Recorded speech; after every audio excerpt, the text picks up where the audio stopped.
Hello everyone, my name is Gilbert and currently I am PhD student from Department of Chemistry of Chung-Der Christian University, and I am supervised by Professor Xiao. And in this video, I would like to briefly introduce you to one of my publications with the titles "Which Zebrafish Strains Are More Suitable to Perform Behavioral Studies? A Comprehensive Comparisons by Phenomic Approach." So, without further ado, let's get started. In recent decades, molecular biology has obtained a crucial positions in many research fields, including the neurobiological mechanisms underlying disease, drug actions, and behavior. Hence, knockout and transgenic animals such as Drosophila, fish, and rodents become popular tools in this field. However, one has to consider the genetic background of the individuals before conducting the experiment, especially in behavioral study, since nowadays, plentiful evidence of behavioral tax differences between the strains exists. The feature of different outbred and inbred strains in rodents has been demonstrated in the prior study.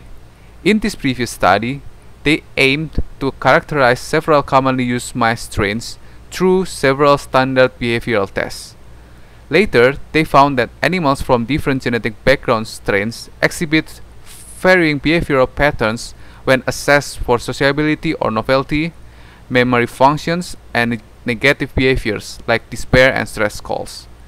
These results suggest that genetic variations among strains may be responsible, in part, for strain-specific behavioral phenotypes and potential predispositions to some neurological disorders.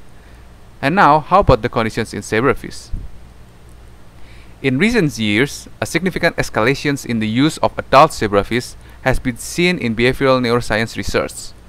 Offering several advantages, including low husbandry costs, easy maintenance, and small size, these freshwater fish have become an excellent model organisms for effective experimental use. Furthermore, because of their fast use in research, some inbred zebrafish strains are available, differing not only morphologically, but also physiologically, genetically, and behaviorally, in both the larval and adult states, and these differences may cause differences also in the behavioral test outcomes. However, while one can have vast knowledge about the feature of different outbred and inbred strains in rodents, as I mentioned before, only a few studies focus on strain variations in zebrafish, especially in their behavior. So, in the current study, we further characterize several zebrafish strains which are AB, absolute, Tübingen longfin, golden, and pet store purchase, and wick, with the comprehensive well-established behavior assays that were established in our previous publications, including novel tang, mirror biting, predator avoidance, social interaction, and shoaling tests. So this is the outline of the current study. Absolute mutant is a double mutant fish that lacks melanophore, xanthophore, and most iridophore cells, causing a transparent body appearance. Meanwhile, TL fish is a double mutant line with a recessive pigment and a dominant longfin mutations. Also, the golden zebrafish, identified as the zebrafish with a mutations in a gene, resulting in a lightening of the pigmented lateral stripes in adult fish, caused by a delay in melanin depositions during embryogenesis and the productions of small and irregular shaped melanin granules.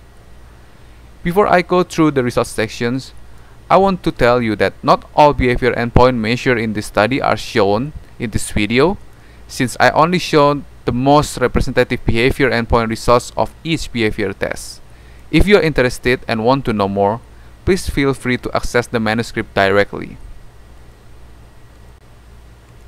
Before I jump to the results, I just want to inform you that all of the statistic analysis compare all of strains to AB strain, since it is the most frequently used strain in research fields. So, here is the results from novel tang test. The novel tang test is an assay to examine the fish adaptation ability in a novel environment. Regarding the locomotion, hyperactivity-like behavior was displayed by golden and PET zebrafish, which were supported by a high level of average speed and rapid movement ratio. Subsequently, it was also found that these fishes and absolute zebrafish display a unique exploratory behavior during the test. This unique behavior was supported by reduced time in the top durations, the number of entries to the top, the total distance traveled in the top, the high level of latency to enter the top, and the average distance to the center of the tank, or thigmothesis. Here are the results from mirror biting and predator avoidance tests. The mirror biting assay is a method used to measure the level of aggressiveness in zebrafish by monitoring the frequency of the zebrafish to bite their image reflections in the mirror. From the results, a low level of aggressiveness was exhibited by the absolute, TL, and weak zebrafish groups. This phenomenon was indicated by a significant reduction of the longest durations in the mirror size percentage endpoint compared to the AB strain. Next, predator avoidance tests was used to examine certain behavioral alterations during the course of revelations to the predator. Based on the previous publications, convict cichlid fish were used in this experiment as the stimulus to observe the tested fish predator avoidance behavior.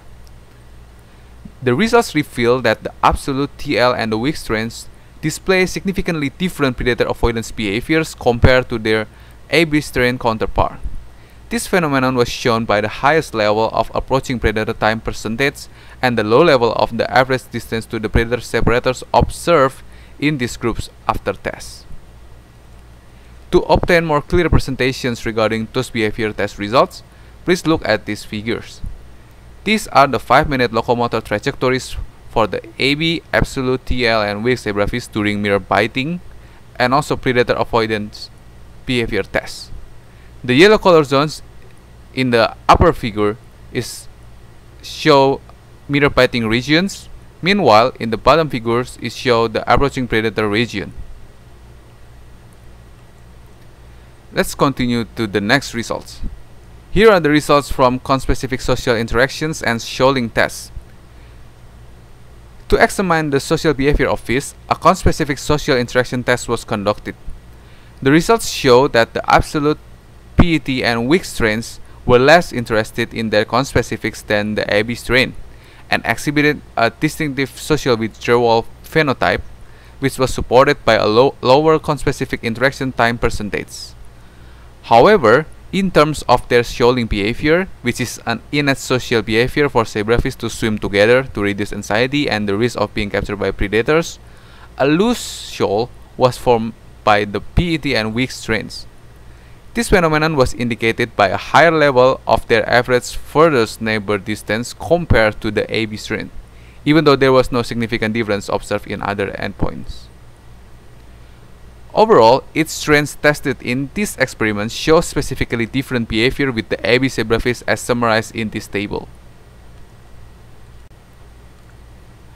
After all of the fish behavioral tests, principal component analysis or PCA, heat map, and hierarchical clustering comparisons were performed in order to reduce the data dimensions and complexity, and also to explore the behavioral phenomics between the several different strains of zebrafish, and also to reconfirm the observed correlations between the experimental manipulations and behavioral endpoints.